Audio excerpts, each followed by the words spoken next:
Courtside of the virtual hardwood, it's the NLSC Podcast. This is episode number 467. I am Andrew in our forum, and Andrew NLSC on Twitter. Joining me as always, my co-host Derek, D3 in our forum, and also on Twitter at D3G and D384. Derek, March Madness is underway. We've got a lot of fun stuff to talk about this week, but first of all, what's on your mind? A lot, Andrew. This is going to be a jam-packed episode of the NLSC podcast. I actually wanted to kick it off, though, by mentioning a conversation I had last night with a member of the NLSC community. This person I had never spoken with before, but he did inform me that there will be a brand new, big, historical mod released soon for a past basketball video game. And I can't let people know what game that is. Those details will come soon enough.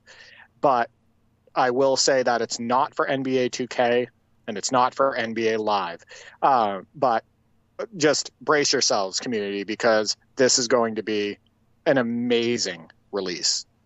See, I'm intrigued because when you said not NBA Live and not NBA 2K, I'm trying to think of what other games are actually moddable, and I kind of don't want to speculate and ruin the surprise. But I am looking forward to finding out what game it is and what this project's all about. Yeah, I just want to let you know that you and I are going to want to spend a ton of time on this mod, and including, playing it through Parsec, just even like looking at it. It just looks absolutely amazing. I did get a demo of it on that phone call, and I think the community just overall will be floored. So I'm guessing it's not kids sports basketball. It is not kids sports basketball. I don't want to play it then. That's why would I? Well, actually, I did end up picking up Backyard Basketball for Sega Genesis. At my local Bull Moose. It's a great local store that has a lot of retro games, and oftentimes they're complete in box. And that was the case here. Picked it up for about $3.99. And I also got some other great deals. I guess you could call them D's deals, Andrew. Been a while since we've done that segment. It has. I have picked up video games that we haven't talked about on the show, but I recently picked up College Slam. It was all for Sega Genesis. All my recent pickups were for Sega Genesis. College Slam, complete in box, $6.99. Coach K College Basketball, $6.99. You know how I feel about that game. Absolutely. That and game. These are incredible prices for complete in box as well. Oh, yeah. The manual's in there. The box is in great condition. The cartridge is in great condition. Team USA Basketball was only $8.99, if you can believe that, complete in box. And some people would consider that a collector's item. Definitely. So picking that up in like brand new condition was amazing. Obviously, I mentioned Backyard Basketball. And then I also picked up off of eBay NBA Action 94. And I find this game fascinating even before I put it in the system to play it. Why? Because it has a cover athlete that nobody ever talks about as a past cover athlete. It's actually Kendall Gill with the Supersonics. He didn't spend a lot of time there, but on the cover of NBA Action 94 for Sega Genesis, Kendall Gill is throwing it down on Purvis Ellison.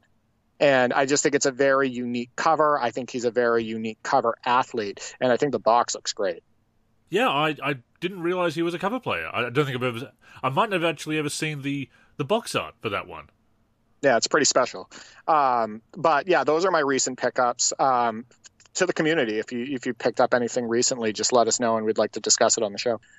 See, when you said Backyard Basketball, I was thinking of the wrong game, because when you clarified and said it was Sega Genesis, because there was a Backyard Sports series of games, including basketball. The one that I have is for PC, Backyard Sports NBA Basketball 2007. I think it was the one with Paul Pierce on the cover, or actually more accurately, a caricature of a young Paul Pierce on the cover.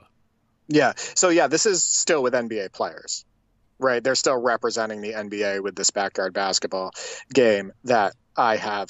And honestly, I probably won't spend much time on it. As you know, those games aren't exactly strong from a gameplay standpoint. But as you know, both of us are like this. We just want to collect all basketball games ever made. Pretty much. So I Yeah. added to my collection. No, that's awesome. I haven't actually added anything recently. I've got pretty much everything I think I can get for the systems I own, at least for a Power Region system as I have. If I do get a modded PS2 perhaps, or if I do bite the bullet and try the hack I saw online to make it region free, maybe I'll try and start importing them. But of course that gets expensive too.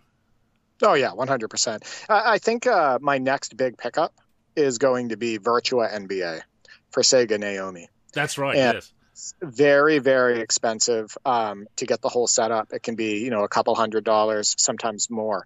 But that is, in my opinion, a very rare collectible. And I can guarantee that, everybody possibly that listens to the NLSC podcast has probably never played that game before. That's how rare it is. You can find gameplay videos of it on YouTube. There's not that many. Some people have found a way to get the Sega Dreamcast emulator. I think it's called Demule. They've been able to get that to play it and whatnot. But I want to own that physical Sega Naomi game. And I want to be able to, post footage of it on YouTube and, show people it on Twitter, etc. So that's going to be my next big purchase, I think. No, that's awesome. And you're right, there is something special about owning the physical copy, even for something that is quote-unquote abandonware or printed out of circulation, whatever. I'm still after Lakers versus Celtics for PC.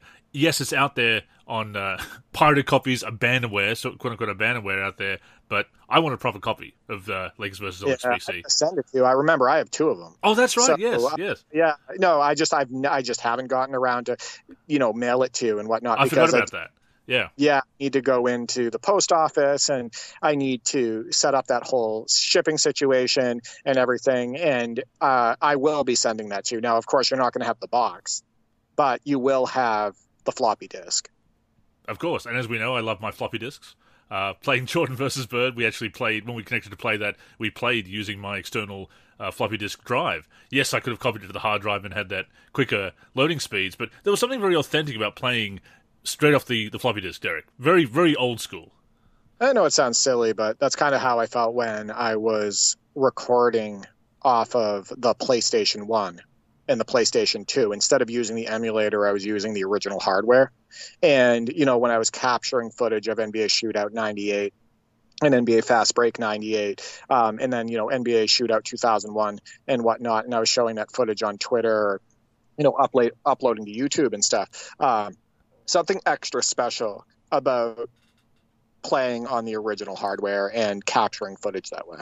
It really is. I mean, when I'm doing an article and I need a screenshot, I will often use the emulators for convenience and the best quality, but especially now recording more with the Elgato, I kind of want to do the original hardware whenever I can, and I do have that upscaler for the old composite video connection, so I can do that to HDMI now, and of course, anything with an HDMI connection with Elgato is just golden right away. But yeah, there is definitely something special about playing on the original hardware, the authenticity, and really speaks to the nostalgia, and of course, what you're actually seeing and getting from the recording or screenshot is authentic too, because you don't necessarily have the enhancements of the emulators. Yeah, exactly. I think, though, the extra special thing about that, too, is it is how we saw the game. Yes. Right? Like you had stated, with NBA Inside Drive 2003, the game looks great by default. Like when you're playing even on a CRT monitor, straight from the console and whatnot. But obviously it gets that extra push in the graphics department to really make it shine and be upscaled when you use the emulator, right? But that's not exactly how we saw it when we were playing it, back in the day and back when it was a new game, etc. So yeah, I agree. I think it's definitely special to display footage, the way we remember it. No, I'm all about playing on the original hardware whenever possible. Obviously, for content creation purposes, there are benefits to the emulators, but you also see those technical differences. But to that point, that's interesting too.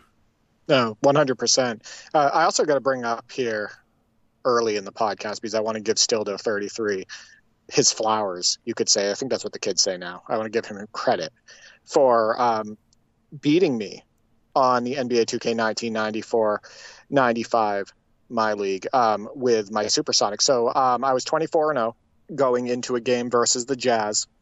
And like we had stated on prior podcasts, he and I we're each other's opponents every game. So he's always my opponent when I'm using the Supersonics, and I'm always his opponent when he's using the Orlando Magic. And I went into this game against the Jazz, not scared, but I was worried, you could say, because they have it all. In the 94-95 season, I mentioned it on the last show, that, Blue Edwards for slashing, Stockton, getting by his defender, penetrating the lane and dishing, pick and rolls with Karl Malone, Karl Malone's mid-range, and then just his ability around the hoop and getting out on the break and everything. And we got Jeff Hornacek, spreading the floor. Like, they just have it all. And I ended up getting my first loss of the season. I'm 24-1 now, and he played absolutely fantastic and exactly the way he should with that Jazz team. He was running pick and rolls with Stockton and Malone. He was finding his shooters. He was using Stockton consistently in the mid-range and knocking down open threes with him. He just played an excellent game, and I wanted to, as the kids say today, I wanted to give Stildo his flowers for that victory. The streak is finally over. He managed to defeat the Supersonics. He did, and for the Orlando Magic, for his portion of the season, he's 19-7, so he still has an excellent record with his team as well. No, I love seeing the fun that you're having with that My League, and of course the great roster. We're celebrating mods all this month, obviously with March Madness, and that is just such a fantastic roster. All of those rosters. So if you do have 2K19, and I say that because unfortunately, if you don't have 2K19 PC, it is not easy to get a hold of a copy now because it is it was a digital only release. So these days it's pretty much relegated to the grey market to get a key because it's no longer being sold on Steam or through the 2K store. But if you do have 2K19 on PC, I definitely recommend checking out those mods. Yeah, the more we play NBA 2K19, my brother and I, me and Stildo and everything, the more I think that it's probably my favorite 2K since 2K17. I'd agree. I think it's the I one like it too. The most. Yeah. Yeah, I think it's the one that's the most balanced. I think it's the one with the least amount of gameplay annoyances. I think it's the one that's probably the best animated since 2K17, since the old motion system. I also think that just the defense in that game is smarter overall, and the AI, offensive and defensively, in my opinion, is also just better overall in 2K19 than 2K18, 20, 21, 22, and 23. So yeah, that's why we're modding it too, right? We talked about it. When you mod a game, you want to like the game. You want to be able to play, like playing the game and whatnot. That's why we ended up taking on that all-time fantasy draft roster. But yeah, those highlights are up, Jazz Supersonics, on the NLSC YouTube, so you can check those out. It's only about a 4 or 5 minute video, and you can see all the awesomeness of that 94-95 mod. Definitely check that out. Speaking of giving people their flowers, I need to give virtual Michael Carter-Williams his flowers, Derek. No, you can't compliment Michael Carter-Williams on the NLSC podcast, because I wouldn't have thought so. But here's the thing. I was playing against the Pistons last night, and they have Jackson Ellis. This is my 2K14 My Career that I'm talking about, of course. And I feel like every time I play the Pistons, and it may be a scripted event with Jackson Ellis, but he always goes off, except for one game where I actually held him to about 2 points, I think, and there was one game where I really shut him down. But he always seems to go off and get a lot of assists, because he's a point guard as I am, because there are 5 versions of Jackson Ellis, as people may know, that are selected according to whatever position and size your My Player is. So I'm going up against him. He's giving me a challenge as usual. The game goes into overtime when I hit a 3 with 0.4 of a second left in the fourth. It turns into quite a battle. Now we go into the overtime. It's going back and forth, and Jackson Ellis hits what looks like it might be the potential game-winning shot. 1.5 seconds left. So I'm thinking, okay, it's time for me to get a highlight for the top 10 plays of the week that Derek does. So I'm all ready for it. And the ball goes to Michael Carter-Williams. I'm like, oh, great. Well, we've lost this game. Second loss of the season. Second time to the Pistons. Jackson Ellis is going to be a real pain to deal with on the in-game social media. So it goes to MCW, and MC got us the dub. He nails a 3. The only 3 that he hit all game. He's been shooting poorly all game, but then he just hits this 3 very casually from about 30 feet to win the game in overtime. So you know what? Why is it reminding me so much of Scott Burrell? Yes. Very much a Burrell moment, yes. Yeah, very much like the NBA Live 98 case where we just did not want Scott Burrell in the game and the computer kept subbing him in. And then we gave up and we're like, all right, fine, you can stay in. And then Jordan kicks it out to Scott Burrell and Scott Burrell hits the three that actually ties the game and gets us into overtime. Yeah, that's wild. Michael Carter-Williams, I will not put you in the top 10 plays of the week. I'm sorry. I didn't keep also, it, no. Michael Carter-Williams is not a strong three-point shooter No. either. So it's always extra special when it's a guy who makes a shot where he's a low percentage shooter in that area. Oh, absolutely. I think there was one where I kicked it out to accidentally to Nerlens Noel as the shot clock was winding down. Hit the wrong icon pass, or I forget what. I might have just tried to do a fancy pass and went in the wrong direction. And yeah, he nailed it. And it is always cool when that happens. But no, it's funny because I was happy we got the win. But selfishly, Derek, I wanted to hit that shot. I wanted to get the highlight myself. No. See, that's the thing too, is especially when you know that if the highlight is yours and it's like a game winner and whatnot, or a great play, that you can submit it for the top 10 plays of the week, or you can post it yourself on Twitter and say, hey, look at what I just did. But who really wants to post on social media a success story about Michael Carter-Williams, the CPU? Michael Carter-Williams. So that's it's always more special when you do it yourself. And speaking of special, I managed to get a rather nice putback dunk, a reverse putback that I posted on Twitter as well. And I've been going for it, Derek. I've been trying to get a putback ever since I got one that was waved off because of who got the offensive foul? Somebody negated my putback in an earlier game with an over the back foul. It wasn't me; it was the teammate. And I've been trying to get a putback ever since. And I'm kind of inspired by Lucky the Gamer, of course, the putback king. But yeah, I got a nice one, and I was quite pleased with that. Yeah, number one in the top 10 this week, Lucky the Gamer, with another amazing putback dunk where he takes it right off the rim, goes behind his back, and throws it down. Yeah, I can't compete with that. That's pretty special. He does such a great job. Yeah, he's the tip king. Really, he's the tip dunk king. Before we go on, a reminder that the NLSC podcast comes out every week on the NLSC, NBA-live.com, as well as our YouTube channel. We're also on Spotify, Apple Podcasts, and other podcast apps. If you're listening on any of those apps, we'd greatly appreciate a review. To keep up with the show and everything we're doing with basketball gaming in general, connect with us on social media. On Twitter and Facebook, we are the NLSC. We also have an Instagram, NLSC Basketball, and on YouTube, we're youtube.com/NBA Live Series Center. Once again, visit us at nba-live.com, where in addition to the podcast, you'll also find all of our original content, as well as our forum and modding community.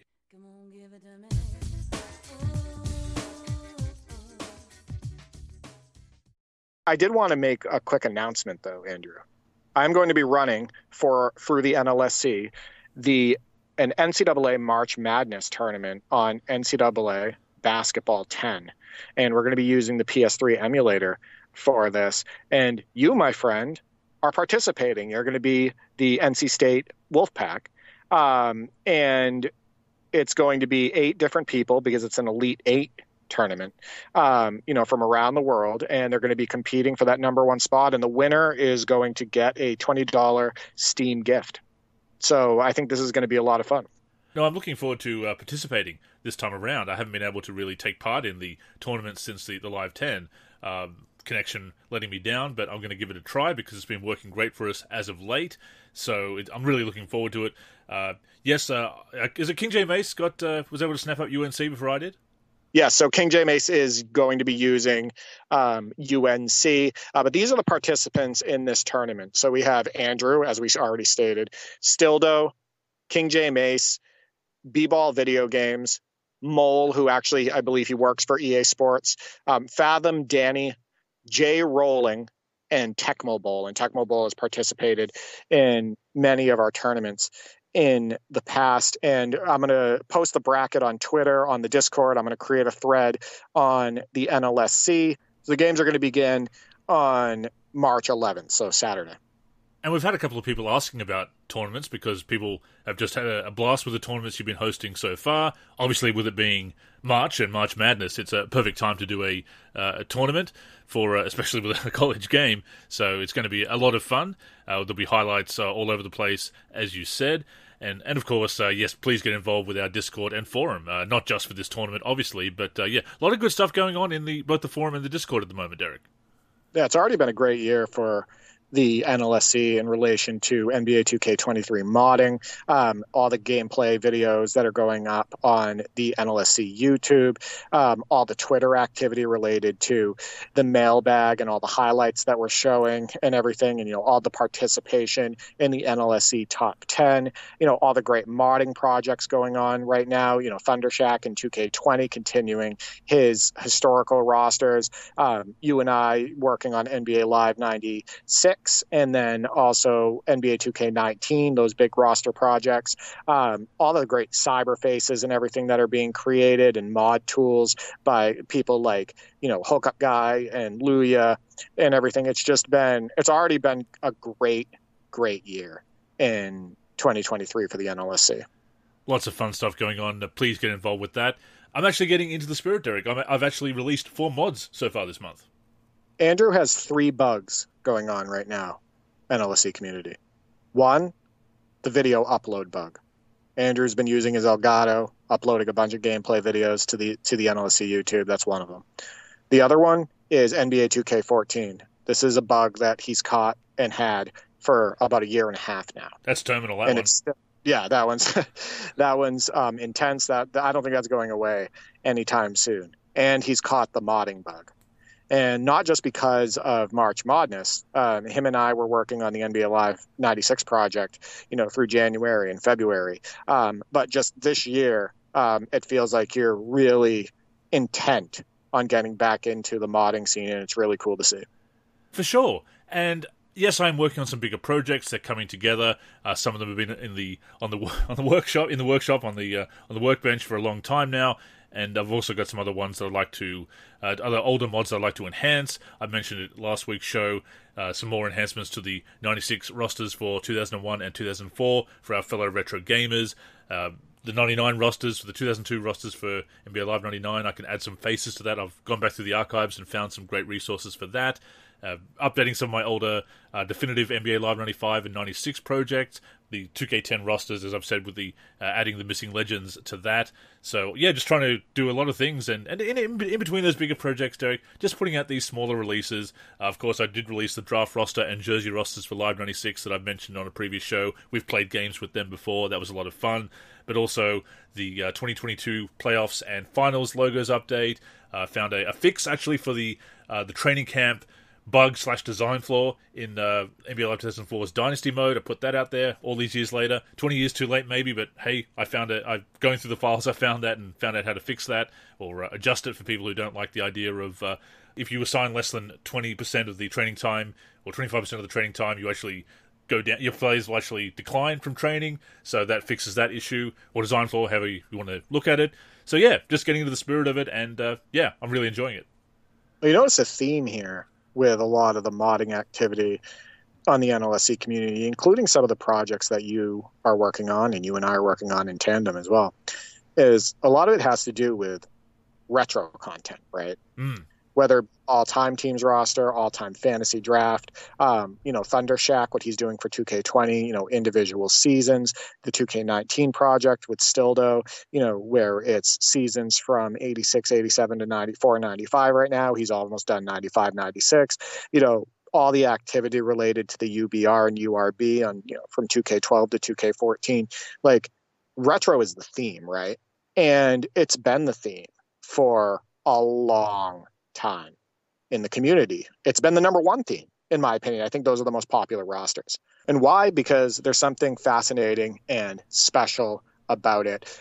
Revisiting, old seasons, revisiting classic players, throwing them on the virtual hardwood, either against current players or against people of their era before them, and, putting those fantasy scenarios together and whatnot. And one of the questions I asked of the community this week is, if NBA Live were to return in the future, we don't know if they're going to, There's been no signs related to a return of NBA Live.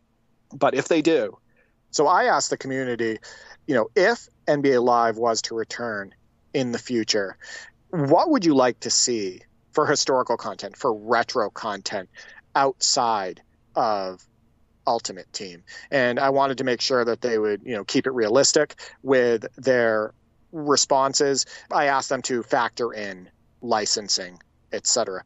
And we actually received quite a few responses. Some great responses. We obviously have ideas of our own as well. But before we get into that, Derek, I did notice a kind of a change in your tone or wording there, because you've been very optimistic about live returning the last couple of years. I've started to get more cynical. And I feel you might be more on that, leading in that cynical or skeptical direction yourself these days.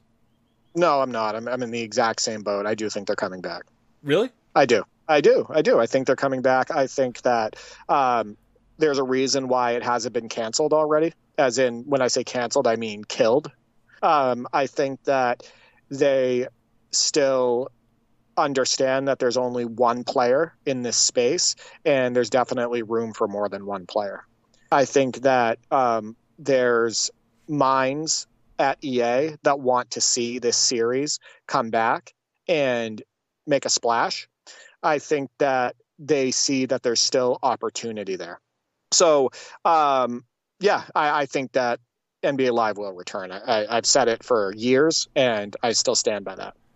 I got to admit, my optimism is waning, as you can probably tell. I guess we've had a few years now, we've just had complete radio silence. Last time we heard about the future of the series on consoles, or HD release, or whatever they want to call it, anything but the mobile version, basically was 2019. I wrote an article about that, how it's been, again, deafening silence. But, I mean, they definitely have the minds there, but it seems like a lot of them have been moved to Madden or possibly the new college football game. So, I don't know, but I definitely hope they do return, because we've seen the results of having a virtual monopoly in the space, having just one player in the game, so to speak. So I definitely want to see it, and it's clear we're not alone. As much as some naysayers say, "Oh, no one's interested in live, no one wants to see it come back," and then they'll be the first person to complain about problems with 2K. Well, what's the solution?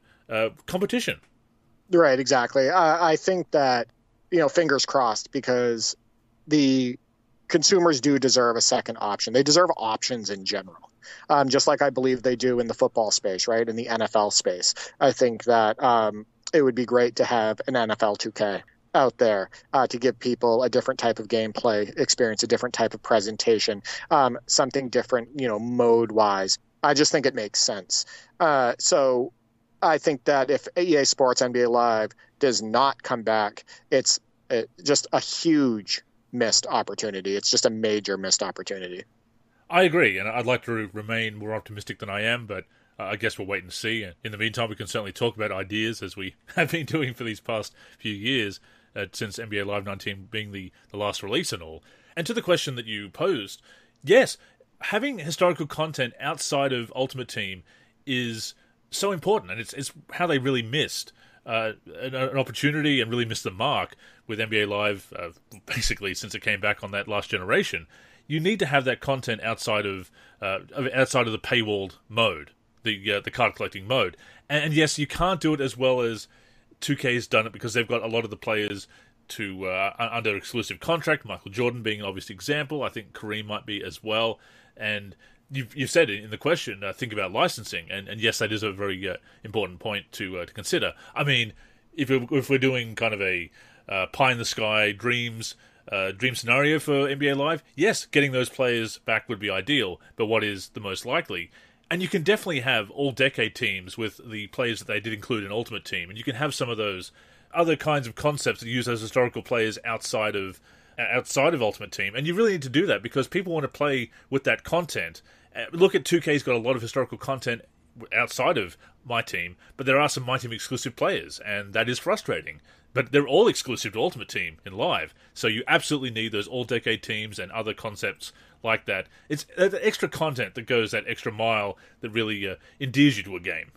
Right. That's why I want people to be realistic with their suggestions. I want the framework and permissions to basically be factored in, to the best of our knowledge. I'll give mine really quick. I think that a Legends pool should come back. Yep, agreed. And in Legends pool, you should have a really good selection of legends, most or all of the legends that you can get in NBA Live Ultimate Team, and be able to put those players on rosters and move them around and maybe make your own makeshift all-time teams roster or something like that. I think that we have had a blast over the years with the Legends pool, with games like NBA Live 2004 and NBA Live 2003 and NBA Live 2000, etc. Like, that Legends pool gave us thousands of hours of entertainment and customization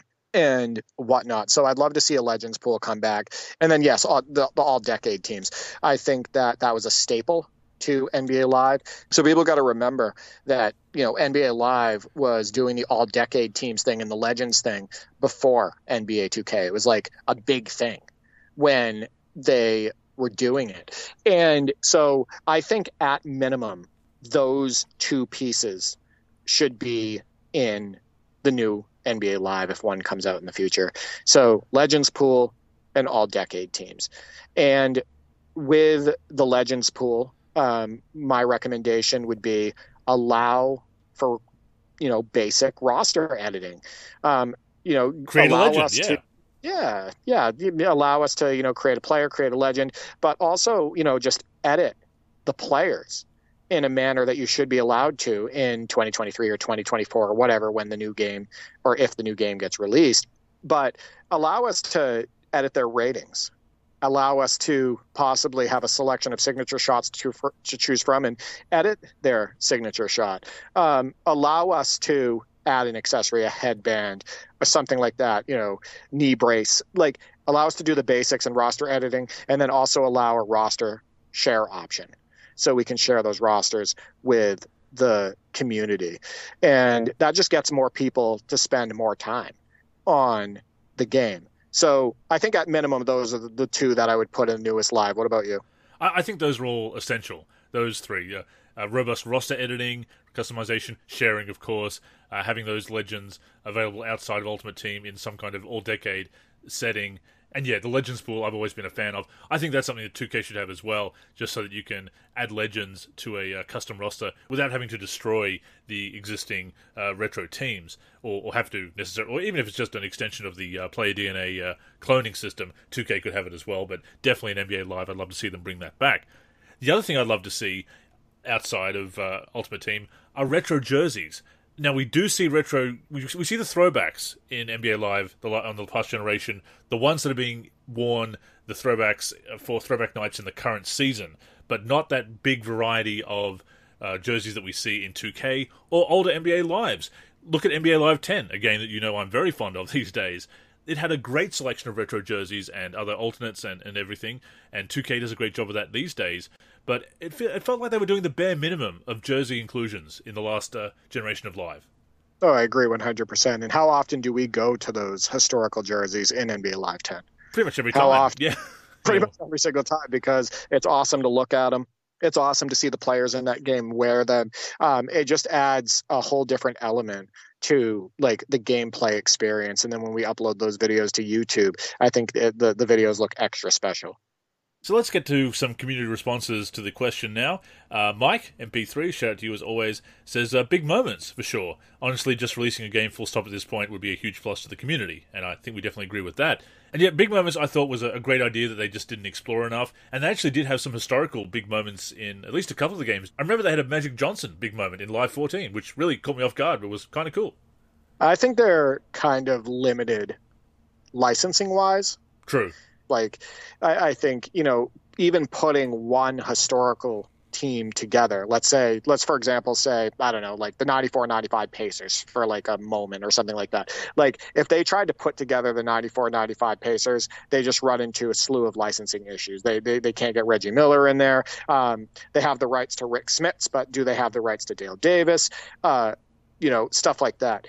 And, even if it's not a Reggie Miller or Charles Barkley scenario, trying to, get the licensing in place for the 86-87 Lakers, or the 82, 83, 76ers, like getting like a moment in there for Julius Erving and Moses Malone. And, Mark Ivoroni was the power forward on that team. Good luck trying to get him in the game. Andrew Toney, who's historically not allowed himself, from my knowledge, in NBA 2K, or at least he hasn't been in NBA 2K. Like, it's got to be such a struggle for them to even get one historical team in the game for anything. So, I feel like licensing is a big challenge. Next up, we have Real House says, we need legends and celebrities, definitely outside of a paywall game mode. Classic teams versus today teams would be fire content. And absolutely, but I think you do run into those same licensing issues there. So I want to say something about the celebrity content. That's actually a big deal in the community at times. Dr. Toboggan, I think his name is, he's a modder on the NLSC. He created a Lil Wayne face, and it blew up on social media. A bunch of the high follower accounts on Twitter were sharing it. It was being shared on Instagram, etc. People were making YouTube videos about it. It is a big deal for some people to see these musicians or actors, etc., in these basketball video games. So I do think that there's a draw to this. I think that they could include that if they reach out to these artists and whatnot and get those permissions. And I don't see why that wouldn't be something that they could include in the base game. They did some of that in the live events for Live 19. I think even after they had a couple of recording artists in there as well. And of course, 2K has recently released some celebrity cards in My Team, which of course is a paywall mode. But to that point, though, there is interest in having those non-NBA players in an NBA game. Right, exactly. I mean, wasn't Michael B. Jordan a big part of the story? Justice Young, absolutely, yeah. In 2K17. Justice Young, right, exactly, for 2K17. And that was a big thing for people, right? So, yeah, I think it can be a draw.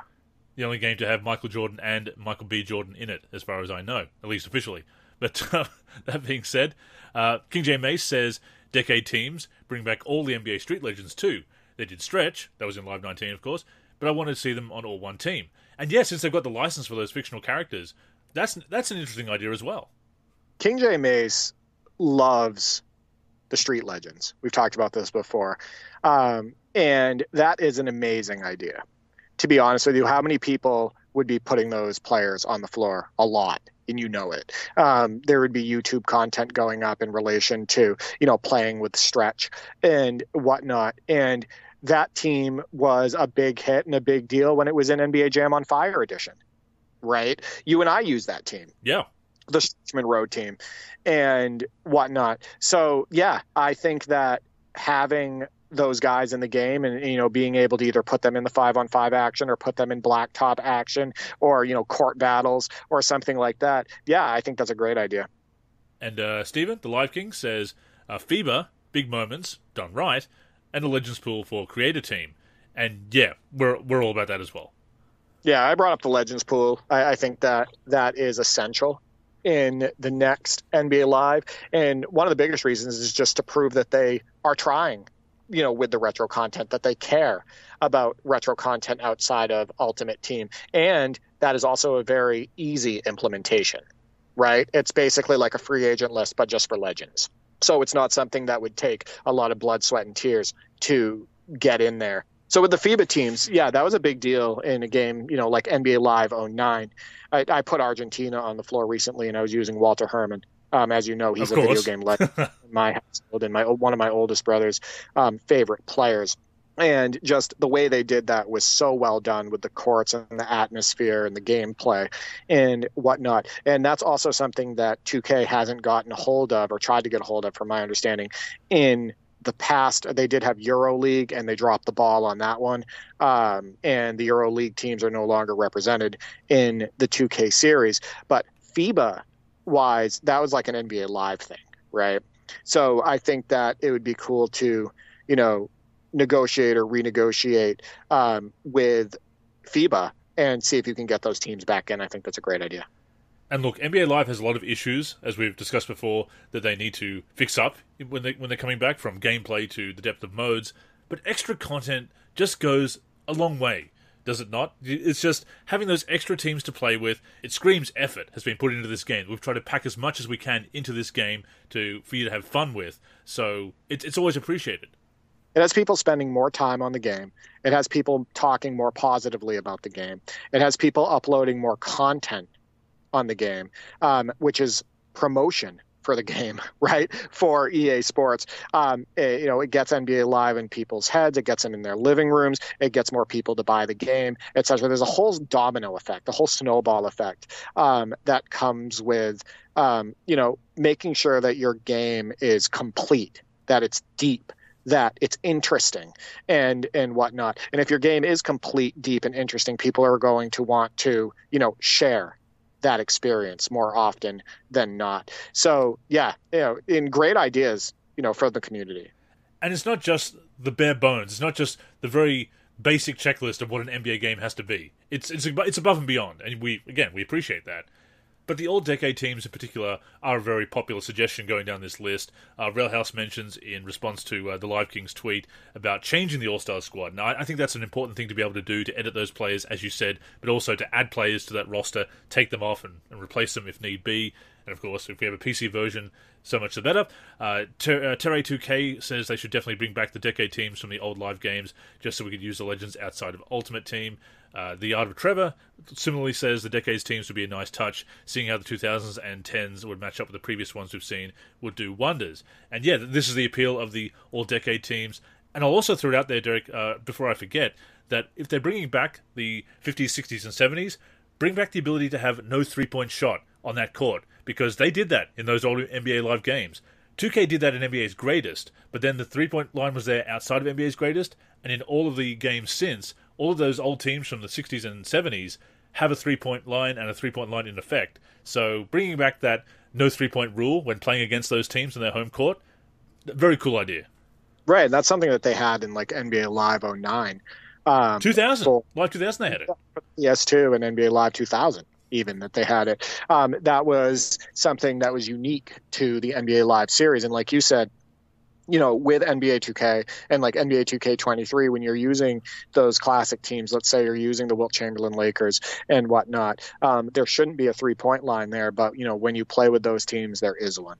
I know that there's programming involved, but there's people that are in the modding community with certain past games. I think NBA 2K14 was one of them, found a way to not only remove the three-point line for teams that shouldn't have it, but also programmed it so when they shot beyond the distance from what a regular three-pointer would be, that it only counted as 2 points. So I know that if the modding community can do that, if they can break into the game and program it, or reprogram it, I guess you could say, that people who actually work for 2K, should be able to do that as well. And I think that would be an unbelievable, authentic touch if they did that in a new NBA Live.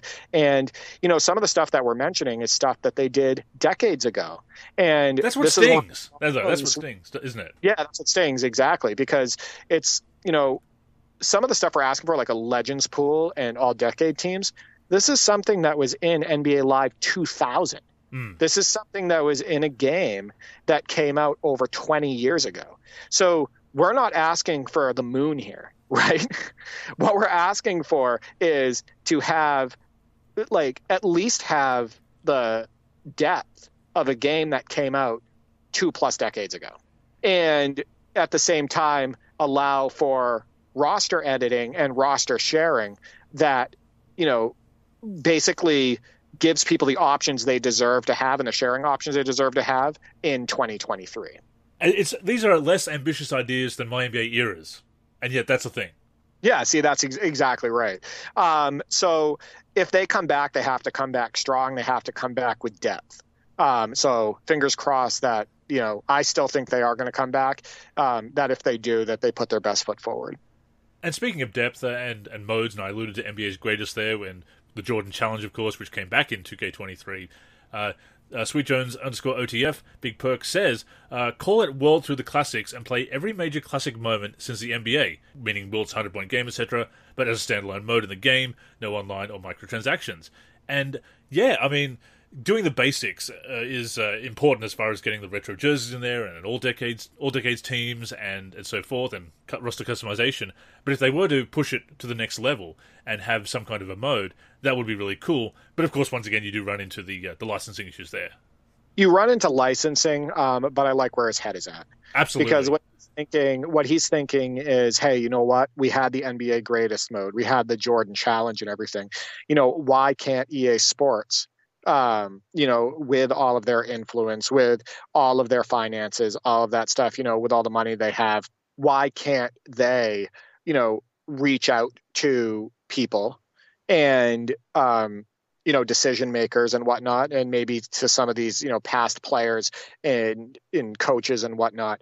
And why can't they do that and, get a mode in a new NBA Live that's similar to like the Jordan Challenge or the Greatest Games? So I like where his head is at. I think that if EA Sports did put their best foot forward and made all the appropriate contacts and all of that stuff and allowed themselves to stomach the fact that it makes sense to include these legends outside of Ultimate Team, that they might be able to, put something together.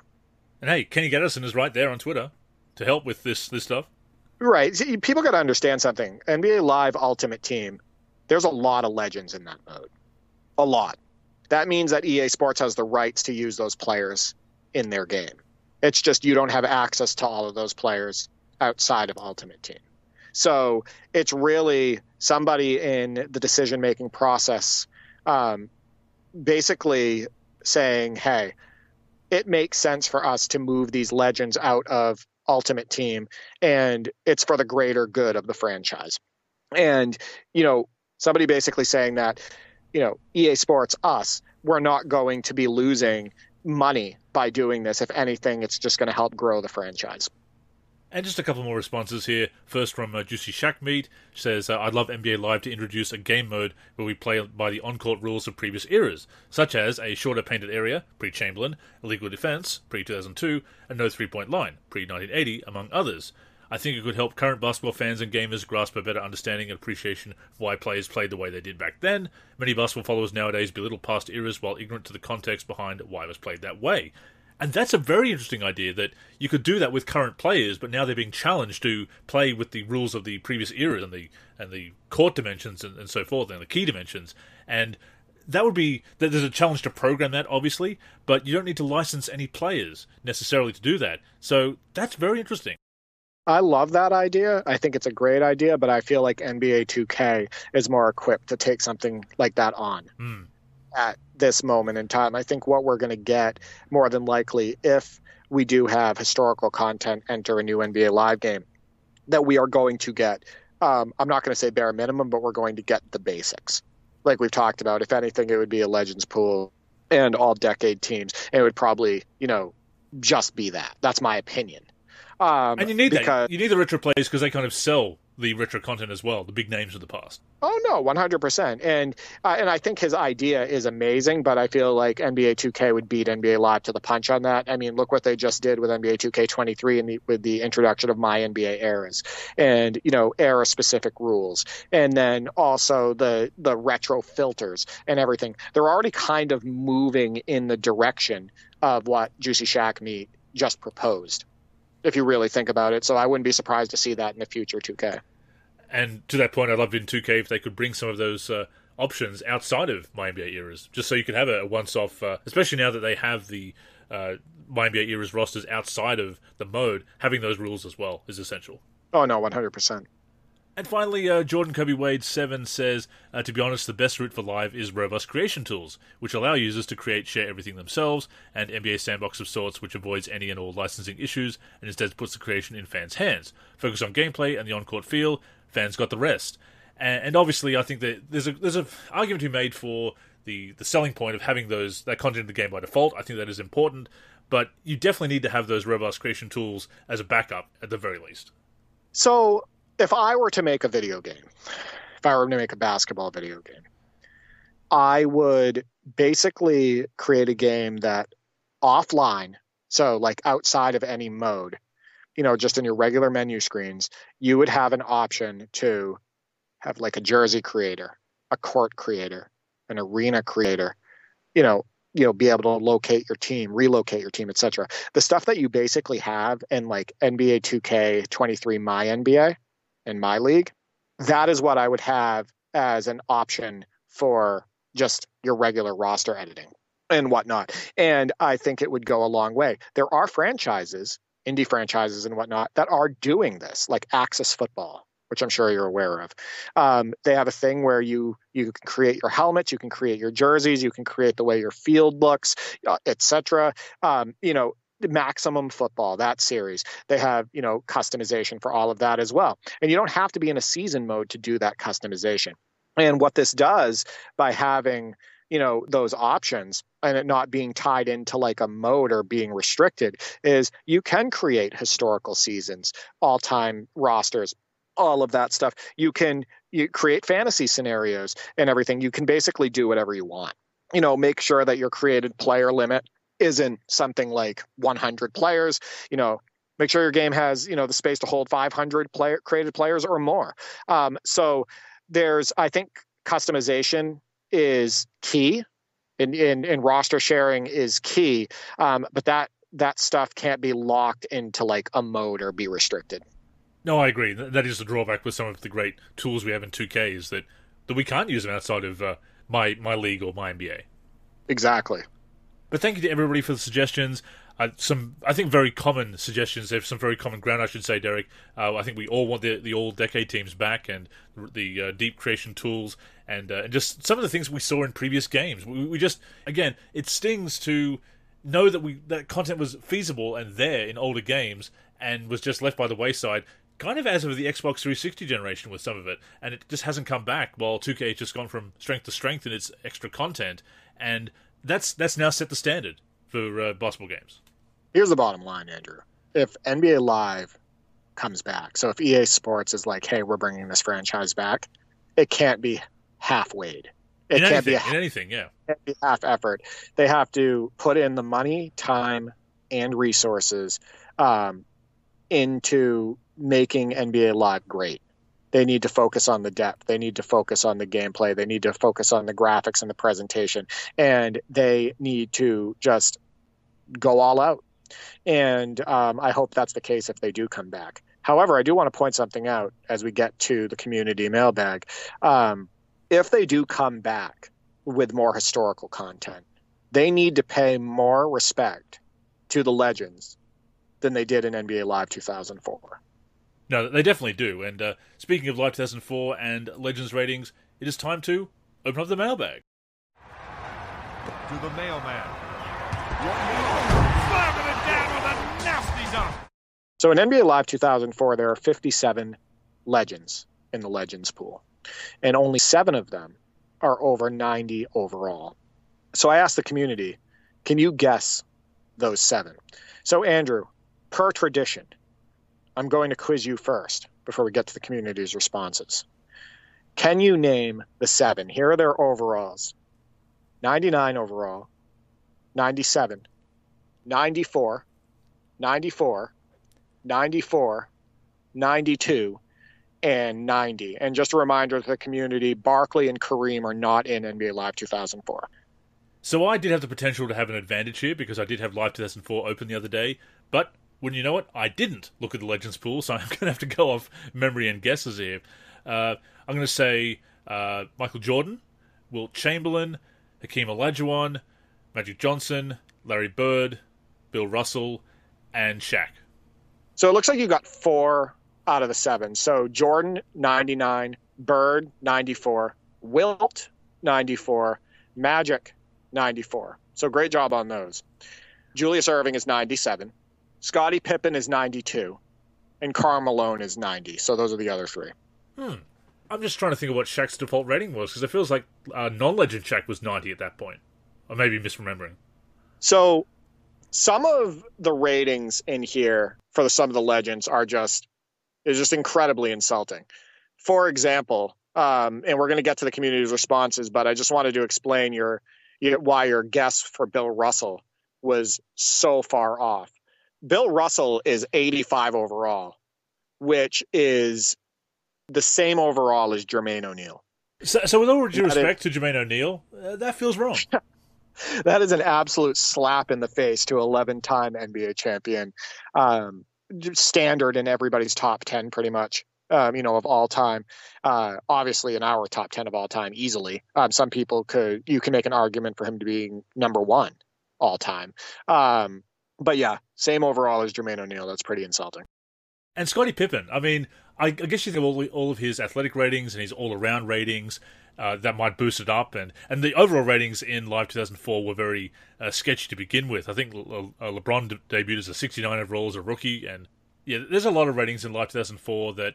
And I think it's coming from the switch to 0 to 99, from the 50 to 99 ratings. I think we've talked about this before as well. They haven't updated the ratings according to the new 0 to 99 scale, and it has resulted in overalls or certain individual ratings being very low. As I mentioned before, I do remember talking about this on the show before, the generated rookies were particularly low rated. The point guards would have extremely low dribbling ratings because they were assigned the old ratings that used to account for... They were higher. The raw rating was higher in the 50 to 99 scale, but it's now lower in the new 0 to 99. It's 1 to 1, so they would have horrible dribbling ratings, and that was fortunately fixed up in Live 2005. But even so, you needed to pay attention to that. And we've talked about 2K dropping the ball with historical ratings and copy and paste ratings and so forth before, but Live isn't innocent either. No, Live is not. And we're going to get into some of the ratings of the legends in comparison to the players on the regular rosters, like on the current teams for that game. And some of it is just absolutely mind-blowing. And I can't use the scale as an excuse, because there's players that are legends that have this incredibly low rating that is just a slap in the face. And then there's a current player who also has an incredibly low rating, but wasn't even close to as good as this legend, and they're slightly better overall. So they're both being put under that same new rating scale in NBA Live 2004, but the legend is just so underdone. It's ridiculous. So we can get into that, though, after we go over the community's guesses to the question. Sure, and we did get a few responses to that, and thank you, as always, for responding to all of our prompts on Twitter that Derek puts out every week. And Liam Moss says MJ, Magic, Bird, Bill Russell, James Worthy, Isaiah Thomas, and John Stockton. So we got three of them. So MJ, Magic, and Bird. That is impressive. Just to let you know, Isaiah Thomas in this game didn't even get 80 overall. He's two-time champion Isaiah Thomas, a legend, 78 overall. So he didn't even get 80 overall. At Reek Miggs says Jordan, Dr. J, Wilt, Magic, Larry, Carmelo, and Pip. So got a couple as well. The Dr. J one certainly tripped me up. That's certainly deserving of a high rating, but I think that's the unexpected one for me this time around. Yeah, 97, better than Bird, Magic, and Wilt. That is really, really high, but impressive. And I can't say it's not deserving, because the Doctor is such a big legend and so important to the history of the game. I think Pippen at 92 and Karl Malone at 90. I don't think Pippen was better than Karl Malone as a player. I would not put Pippen as a higher overall player if we're talking about prime Pippen, prime Karl Malone. But seeing Pippen in the top 7 is, I don't think he belongs there. And Juicy Shackmeat says Jordan, Karl Malone, Bird, Magic Johnson, Shaquille O'Neal, Wilt Chamberlain, and John Stockton. So he got 5 of them. That is pretty impressive. He did guess Shaq. I want to say that Shaq is roughly 86. That's just from memory, because I actually don't have him written down. And he did mention Stockton, and Stockton in this game is actually only 82 overall, which is, again, a kind of a slap in the face. So thank you for those responses once again. Obviously some very interesting results there. And to that point, Derek, what are some of those examples that you found of particularly insulting ratings? I think some of these are going to blow our listeners away. They are absolutely question marks. I just don't understand this. So James Worthy is a 70 overall in NBA Live 2004. He's 3-time champion, 7-time All-Star, Finals MVP. These are guys that are better overall than James Worthy. Sharif Abdur-Rahim, 74. Antoine Walker, 76. Ricky Davis, 74. Maggette, 73. Odom, 72. Bonzi Wells, Andrew, better than James Worthy, 72 overall. Interesting take. Yeah. Yeah. And Pippen, this is that return to Bulls, end of his career, under 10 point a game Pippen. He's the same overall as the best version of James Worthy.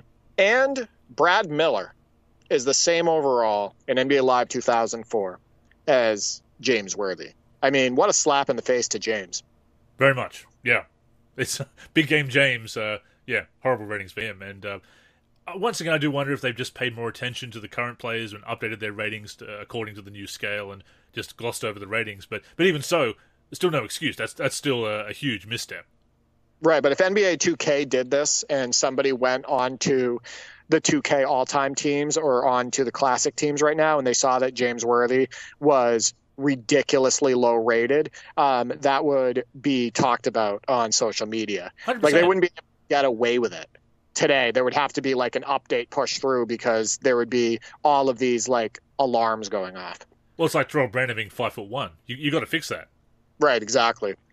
So Robert Parrish, Andrew, legend, 4-time NBA champion, 9-time All-Star Robert Parrish, 68 overall. Yeah, that's crazy. The same overall as Andre Miller. Antonio Davis and Cuttino Mobley are 69 overall, better than Robert Parrish. I don't know about you, but I take Robert Parrish in his prime any day of the week over Antonio Davis. Derek Anderson is 67 overall, one less than Robert Parrish. So, yeah, the Chief, that's not fair to the Chief. Not at all. As we've said before, overall ratings can be, their importance can be overinflated, but they are still a general sign of how accurate the individual ratings are. And when it's that low, yeah, that's the Robert Parrish that played for us in that Live 96 game. He really should be more like the Robert Parrish we faced in the other Live 96 game. Exactly. So check this one out. Sam Jones, 10-time NBA champ, 5-time All-Star, 3-time All-NBA. This is going to be bad. I just know it. Yeah, 25.9 points per game in 64-65. Sam Jones is a 65 overall. Jeez. These are some players that are better overall in NBA Live 2004. Brent Barry, Jason Terry, Donyell Marshall, Tyson Chandler, Rafe LaFrance, Andre Miller, Cuttino Mobley, Eddie Griffin, Mike Miller, Shane Battier, Caron Butler, Kurt Thomas. Kurt Thomas is better overall than Sam Jones, and Drew Gooden. Though that 65 overall for Sam Jones, what were they thinking? That's terrible. That's terrible. Speaking of Brent Barry, is he higher than his dad, Rick Barry? Rick Barry is my next example, actually. Rick Barry is 70 overall. 1-time NBA champ, 12-time All-Star, Rookie of the Year, 6-time All-NBA, Finals MVP. He averaged 35.6 points per game and 9.2 rebounds per game in 66-67. Just a reminder to people listening, 35.6 points per game would lead the NBA right now. And guess who's better than Rick Barry overall in NBA Live 2004? Bonzi Wells and Corey Maggette. Interesting. What about Brent and John? Because they're in the rosters. Brent Barry is 66 overall, as I mentioned earlier, higher than Sam Jones. John Barry, I did not check. Check this one out. Dave Cowens, 2-time NBA champ, 8-time All-Star, 20.5 points per game and 16.2 rebounds per game in 72-73. 68 overall, which, as I stated before, that is lower than Brad Miller. You know, there's a reason that people were always waiting for community rosters back in the day. That's all I'll say. Yeah, exactly. That's why you want to play some of the rosters made by the community, even for like the newest 2Ks. Definitely. Because they're going to correct the rush jobs, right? They're going to spend more time on getting all of the, players' ratings and in newer games, their tendencies, signatures, badges, all of that stuff accurate. So that's why community rosters are almost always favored over the default rosters. And no because politics. The community is going to try to do it right. Get this. Nate Archibald, one-time NBA champ, six-time All-Star, led the league in both scoring and assists in a single season, 72-73. He averaged 34 points per game and 11.4 assists per game. He is 70 overall. It's just wrong. It's just absolutely wrong. Yeah, and I'm just going to run off a few. So those are the ones I really wanted to highlight, but here's some other ones. Dominique Wilkins, 82 overall. Bill Walton, 75. Stockton, we already mentioned, 82. Isaiah Thomas, two-time champ, 78. Bill Russell, 85. Big O, Oscar Robertson, average a triple-double, 79 overall. Kevin McHale, only 72.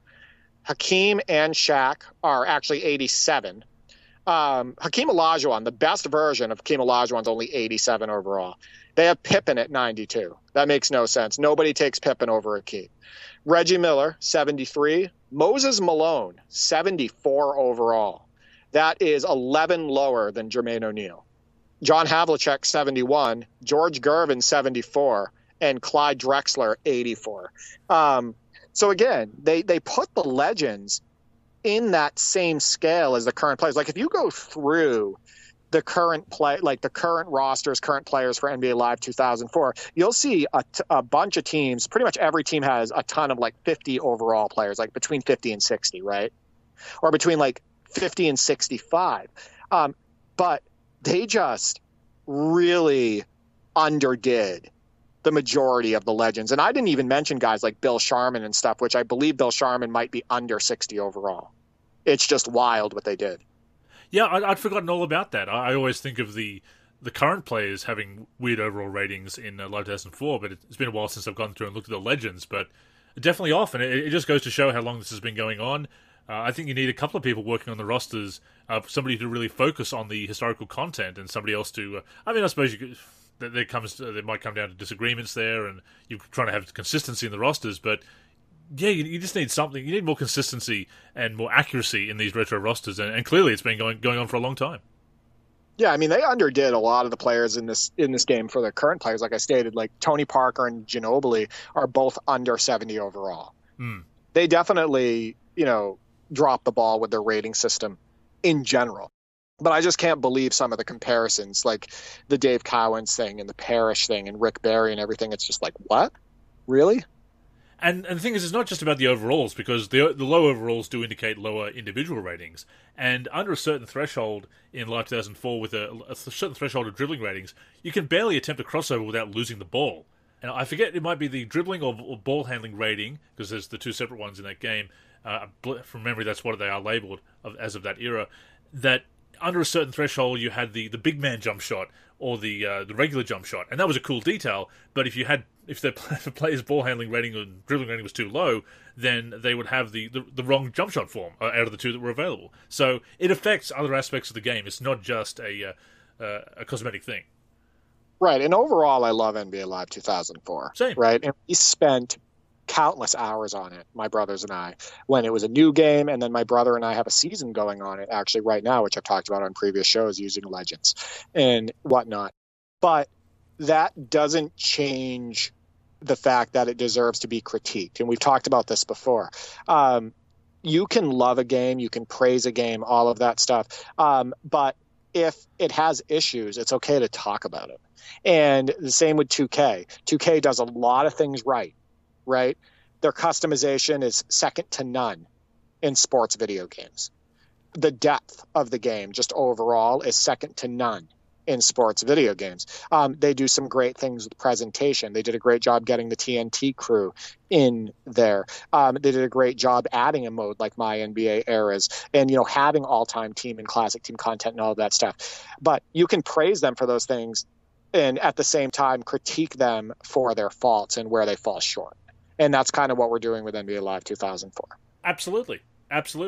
And if there's one thing that I'm going to take away from this, Derek, it's that as I work on these roster projects in March Madness and in the months to follow, the weeks and months to follow, then I'm going to pay extra attention to all of these ratings and all of the attributes, because I need to put my money where my mouth is if I'm going to criticize them. And but it is so important to do, whether it is an official roster or an unofficial roster.